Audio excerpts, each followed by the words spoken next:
우리에게 주시는 말씀 창세기 5장 24절과 히브리서 11장 5절 6절인데요. 세 절밖에 안 되니까 우리 함께 합독하겠습니다. 창세기 5장 24절입니다. 먼저 시작. 에녹이 하나님과 동행하더니 하나님이 그를 데려가심으로 세상에 있지 아니하였더라. 히브리서 11장 5절과 6절 같이 읽겠습니다. 시작. 믿음으로 에녹은 죽음을 보지 않고 옮겨졌으니 하나님이 그를 옮기심으로 다시 보이지 아니하였느니라. 그는 옮겨지기 전에 하나님을 기쁘시게 하는 자라 하는 증거를 받았느니라.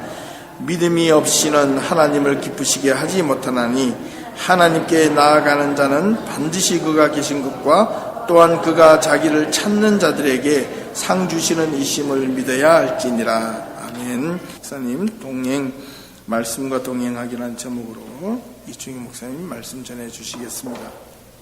감사합니다. 여러분 한 주간도 평안하셨죠?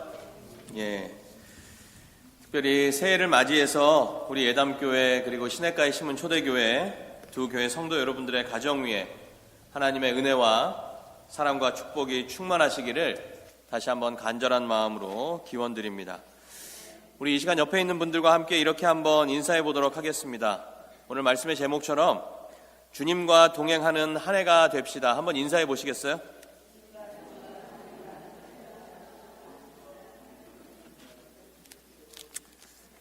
감사합니다. 우리에게 잘 알려진 송명희라고 하는 시인이 계십니다. 그 송명희 시인이 쓴 새해가 되면이라고 하는 시가 있습니다. 앞에 보이실 텐데요. 제가 한번 낭독해 드리고 우리 마지막 부분만 함께 같이 읽어보도록 하겠습니다. 함께 제가 먼저 시를 여러분을 위해서 낭독해 드리도록 하겠습니다. 새해가 되면 기도하고 싶습니다. 밝아오는 해를 기대하며 어두운 지난밤의 그 많은 사건들, 뉴스, 아쉬웠고 못내 잊혀질 수 없는 모든 일들을 잊어버리게 하소서.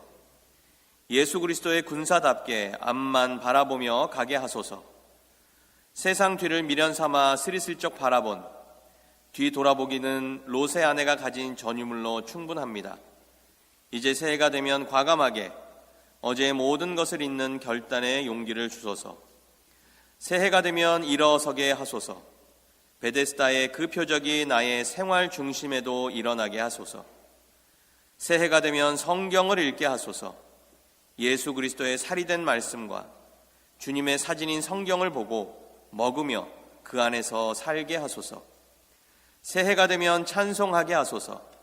내 주 하나님을 높이고 경배하는 아름다운 노래로 산 제사 드리게 하소서.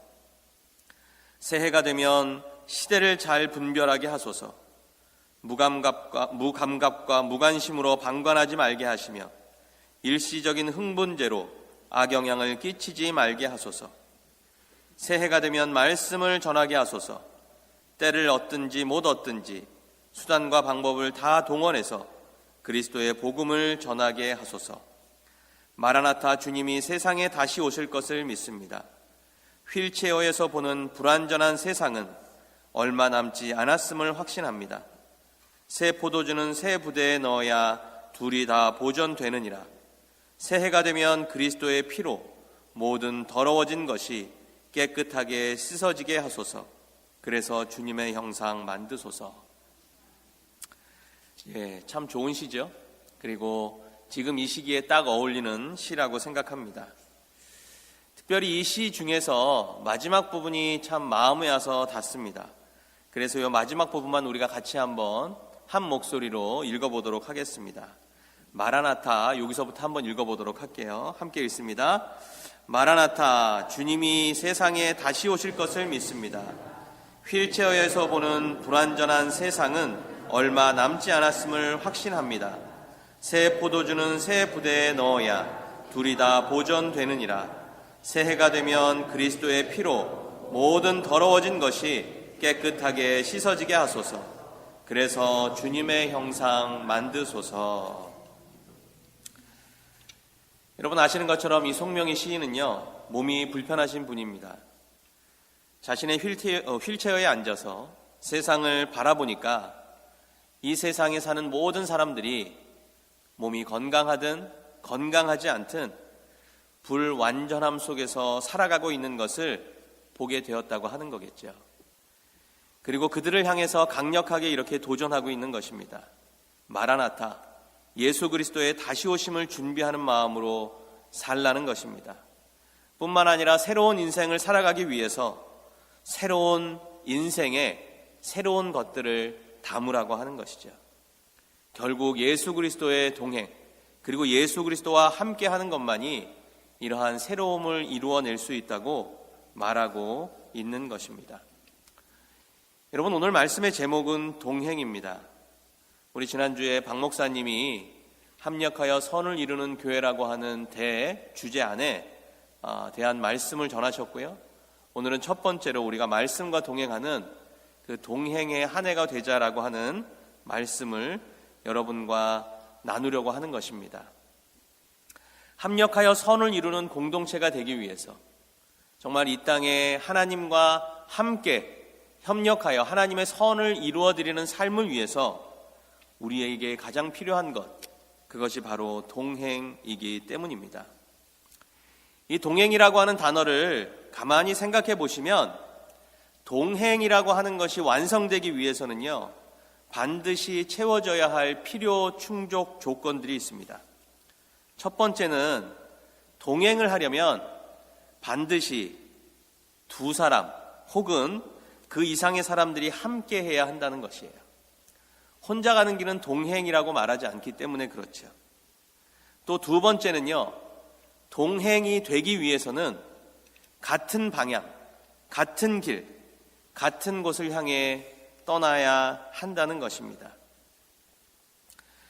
그래서 그런지 사람이 살아가는 데 있어 이 동행이라고 하는 단어는 왠지 모르게 마음을 따뜻하게 하는, 그리고 우리들의 삶에 꼭 필요한 그러한 단어로 여겨지고 있다고 하는 것입니다.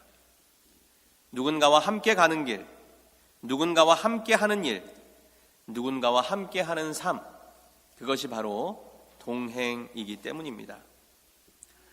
오늘 성경은 본문에서 평생 하나님과 동행한 한 사람을 우리에게 소개하고 있습니다. 그분의 이름은 바로 에녹이라고 하는 분입니다. 여러분 잘 알고 계시겠지만 성경에는 죽음을 경험하지 않고 하나님께 갔던 두 분이 계세요. 오늘 본문에 있는 에녹이라고 하는 분이 그렇고요. 또 엘리야라고 하는 선지자가 그러했습니다. 오늘 창세기 본문에서 에녹에 대하여 이렇게 말씀하고 있습니다. 하나님과 동행하더니 하나님이 그를 데려가심으로 세상에 있지 아니하였다. 이 동행이라고 하는 말을 히브리적 원어로 보시면 할라크라고 하는 단어인데, 아까 제가 설명드렸듯이 이 단어의 의미는 같은 길을 함께 걸어가다라고 하는 그러한 의미가 담겨져 있다고 하는 것이에요. 우리가 읽은 또 다른 본문 히브리서 11장 5절에 에녹에 대한 평가를 이렇게 말씀하고 있습니다. 믿음으로 에녹은 죽음을 보지 않고 옮기심으로 다시 보이지 아니하니라. 저는 옮기우기 전에 하나님을 기쁘시게 하는 자라 하는 증거를 받았느니라. 사실 에녹에 대한 성경의 말씀은요, 이 창세기와 히브리서에 있는 이 말씀이 거의 전부입니다. 이 창세기 5장에 있는 말씀, 그리고 히브리서 11장 5절에 있는 이 말씀, 두 말씀의 핵심을 연결해 보면 여러분, 동행의 핵심은 기쁨이라고 하는 것이에요. 하나님과 동행하는 것은 하나님에게 있어서도 가장 기쁜 일이고, 또 동시에 내 삶에 있어서도 가장 기쁜 일이라고 하는 것입니다. 우리가 찬양으로 고백하는 것처럼 주님 한 분만으로 기뻐할 수 있는 것, 내 삶의 목적과 목표가 주님의 기쁨이 되는 것, 여러분, 이것이 동행하는 사람의 마음가짐, 태도라고 하는 것입니다. 뿐만 아니라 그러한 기쁨이 주님과의 동행으로 얻어지는 삶의 열매라고 말씀하고 있는 것이에요. 오늘 본문에는 없지만 창세기 5장에 에녹에 대한 이러한 말씀이 있습니다. 에녹이 자녀를 낳고 300년 동안 하나님과 동행했다. 이런 표현이 오늘 본문이 있는 24절 바로 위에 23절에 기록되어져 있어요. 300년 동안 하루도 빠짐없이, 하루도 변함없이 하나님과 동행했다. 여러분, 300년의 세월을 하루도 빠짐없이, 하루도 변함없이 하나님과 동행하는 삶을 살았다. 사실 사람이라고 하는 존재는요, 상황이 변하면 마음이 변하고요, 환경이 변하면 마음이 변하게 된다고 하는 것이에요. 그래서 인간에게 있어서 가장 힘든 것 중에 하나가 한결같음입니다. 신실함이에요. 이 하나님을 사랑하고, 그리고 하나님과 동행하고, 하나님과 함께하고, 물론 하나님은 신실하신 분이니까 그것이 가능하지만 인간에게 이 신실한 동행이 가능하다고 하는 것은 쉬운 일이 아니라고 하는 것입니다. 그럼에도 불구하고 성경은 300년 동안 에녹은 하나님과 동행했다고 기록하고 있어요. 그래서 동행의 조건 가운데 하나가 바로 신실함이라고 하는 것입니다. 변함이 없는 것이에요. 이 변함없는 신실한 믿음, 하나님을 향한 신실한 마음, 하나님만 생각하는 신실한 마음, 그 마음이 동행의 핵심이라고 하는 것입니다. 왜 성경은 굳이 자녀를 낳은 후에, 에녹이 자녀를 낳은 후에, 에녹의 자녀 무드셀라를 낳은 후에 300년을 하나님과 동행했다고 기록하고 있을까? 아까 말씀드린 것처럼 사람이라고 하는 존재는 상황이나 환경이 변하면 마음이나 마음의 중심이 바뀔 수 있기 때문에 그런 것이 아닐까라는 생각을 하게 된 것입니다. 여러분, 자녀를 낳으시면 사실 우리의 마음의 많은 부분들이 자녀에게 집중되게 되어져 있습니다. 에너지가 그쪽으로 몰리게 되어 있어요. 물론 하나의 예이긴 하지만 자녀뿐만이 아니라 우리들의 삶 속에서 새롭게 변화되는 상황과 환경을 통해서 우리의 마음이 지속적으로 바뀌는 것을 우리가 경험하게 된다고 하는 것이에요. 그러나 하나님이 원하시는 그 기쁨의 동행은 신실함의 동행이라고 하는 것입니다. 변함없는 동행, 한결같은 동행. 그래서 하나님과 얼마만큼 에녹이 동행했는가를 더 강조하기 위해서 자녀를 낳은 후 300년 동안 하나님과 동행했다라고 하는 그러한 말씀을 사용한 것이 아닐까라는 묵상을 해보게 된 것입니다. 잘 될 때, 평안할 때, 내 마음에 믿음이 충만하다고 좀 느껴질 때, 이럴 때는 얼마든지 동행이라고 하는 것이 어렵지 않죠. 그러나 무엇인가 잘 되어지지 않을 때, 내 마음이 불편할 때, 하나님에 대한 나도 모를 어떠한 원망과 이해할 수 없음과 받아들일 수 없음과 삶의 혼란이 있을 때, 여러분, 그럴 때에도 우리가 정말 간절하게 하나님과 동행하기를 바라고 있는지, 다시 말씀드려서 기쁨과 그리고 신실함, 이 두 가지는 우리가 동행을 통해 얻을 수 있는 열매이기도 하지만 동행하는 삶을 살고 싶어하는 모든 성도들의 소망이 되어야 한다고 하는 것입니다. 그렇다면 우리는 이런 기쁨의 동행, 신실함의 동행을 위해서 우리의 시간을 어디에 투자해야 합니까? 우리 마음 가운데 이러한 하나님과의 기쁨과 신실함의 동행에 대한 소망이 있다면 우리들의 삶에 그것을 위해 투자하는 시간들이 있어야 한다는 말씀입니다. 첫 번째는 우리가 배우는 일에 투자해야 하고요. 두 번째는 배운 것을 사용하는 일에 투자해야 한다는 것이에요. 여러분 기대하시겠지만, 어떤 내용인지 기대하시겠지만, 배우는 일이라고 하는 것은 무엇을 의미하는 것이겠습니까? 성도에게 배움이라고 하는 것은 결국 하나님을 아는 것입니다. 그리스도를 아는 것이고요. 성령님을 아는 것입니다. 우리가 삼위일체 되신 이 성삼위 하나님을 알기 위해서 우리는 배우는 일에 투자해야 한다는 것이에요. 아까 서두에 말씀드린 것처럼 이 송명희 시인의 한 구절에 이러한 말씀처럼 새해가 되면 성경을 읽게 하소서, 예수 그리스도의 살이 된 말씀과 주님의 사진인 성경을 보며 먹으며 그 안에서 살게 하소서. 말씀을 알지 못하면 하나님을 알지 못하고 그리스도를 알지 못하고 성령의 능력을 알 수가 없다고 하는 것입니다.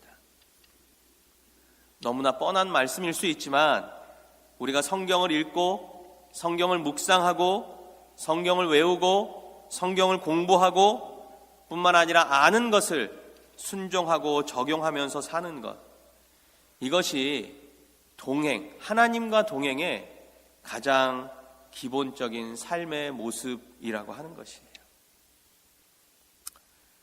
여러분, 동행이 주는 기쁨이 뭐라고 생각하세요? 함께 하는 기쁨. 부부의 연을 맺고 함께 살다 보시면 어려움도 있고 힘듦도 있고 마음의 안듦도 있고 또 때로는 기쁨도 있고 즐거움도 있고, 중요한 핵심은요, 나의 감정의 어떤 마음보다 무엇보다 두 사람의 관계가 어떤 식으로든 깊어지게 된다고 하는 것이에요. 또 어떤 식으로든 서로가 조금씩 이해하게 된다고 하는 것입니다. 같은 길을 가다 보면, 같이 살아가다 보면 이해라고 하는 것, 관계라고 하는 것은 어떤 형태로든 깊어질 수밖에 없다고 하는 것이에요. 여러분, 우리가 주님과 동행한다고 하면서 하나님의 말씀을 등한시한다면, 하나님의 말씀을 읽지 않고 묵상하지 않고 또 외우지 않고 공부하지 않고 알려고 하지 않는다면 우리가 정말 하나님과 동행한다고 말할 수 있을지, 그럴 수 없다고 하는 것이죠.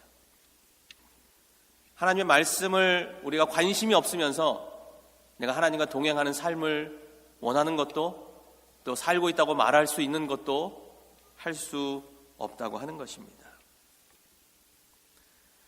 말씀은 결국 내가 주님과 교제하고 소통하고 대화하고 결국에는 그 성삼위 되신 하나님과 내가 하나가 되는 가장 소중한 도구이기 때문입니다.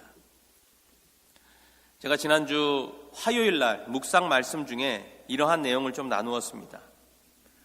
여러분, 그래서 이 신앙생활에서는요, 사실 말이라고 하는 것이 굉장히 중요합니다. 언어라고 하는 것이 중요해요. 왜냐하면 이 말과 언어는 소통의 도구이기 때문입니다. 서로를 알고 이해할 수 있는 도구가 될 수 있기 때문이라고 하는 것이에요. 그래서 성경에 나오는 모든 말씀들은 결국 하나님이 나에게 하시는 말씀이에요. 말이에요. 언어예요.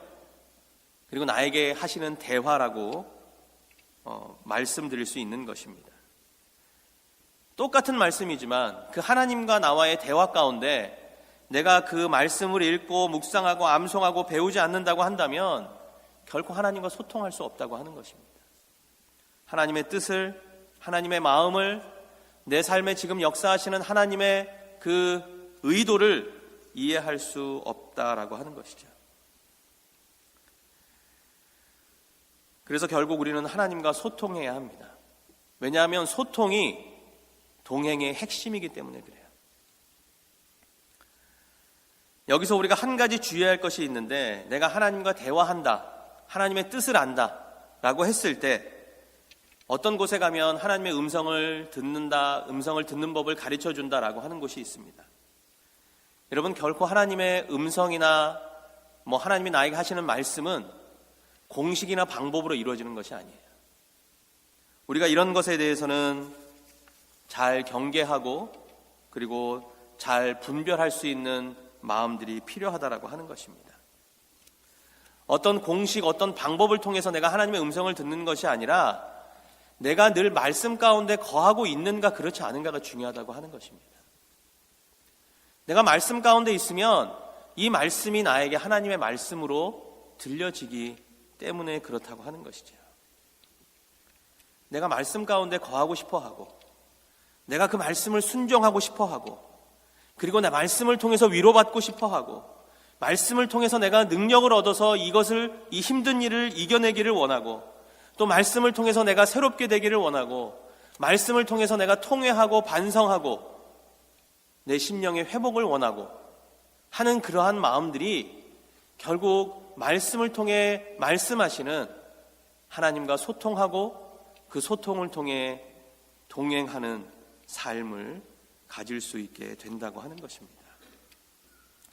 그래서 말씀은요, 하나님이 우리를 설득하시는 가장 강력한 도구이며 동시에 하나님이 나를 하나님의 뜻으로 불러내는 그 부르심의 가장 강력한 도구라고 하는 것입니다. 때로는 말씀이요, 나를 평안으로 설득하고 평안으로 불러냅니다. 때로는 말씀이요, 내가 이해할 수 없는 이 삶의 상황들을 이해하도록 설득하고 그리고 이해하는 곳으로 나를 불러내요. 그런데 때로는 말씀이요, 나를 정말 내가 조금은 부담스러워할 어떤 섬김의 현장, 나눔의 현장, 용서의 현장, 사랑의 현장으로 나를 설득하고 나를 불러내기도 한다라고 하는 것입니다.